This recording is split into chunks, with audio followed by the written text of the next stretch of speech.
Der, die, das sú určité členy, ktoré používame vtedy, keď presne vieme, o čom hovoríme. Takisto ako v slovenčine, aj v nemčine existujú neurčité členy 1, 1, 1, ktoré používame vtedy, keď nevieme presne, o ktorom konkrétnom predmete hovoríme o jednom stole. Zum Beispiel der Tisch oder ein Tisch. Die Blume oder eine Blume. Das Buch oder ein Buch. V pluráli, teda v množnom čísle, sa podstatné mená používajú bez člena. Zum Beispiel ein Tisch, Tische. Eine Blume, Blumen. Ein Buch, Bücher.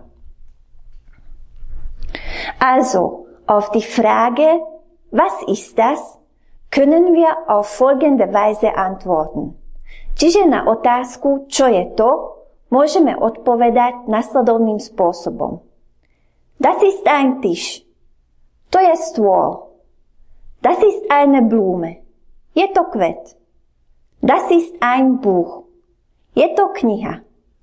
Alebo v množnom čísle das sind Tische. Sú to stoly. Das sind Blumen. Sú to kvety. Das sind Bücher. Sú to knihy.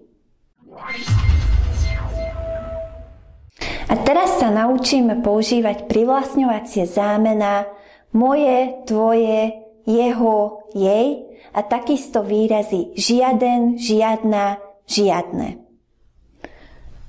Môj, mein. Moja, meine. Moje, mein. Tvoj, dein. Tvoja, deine. Tvoje, dein.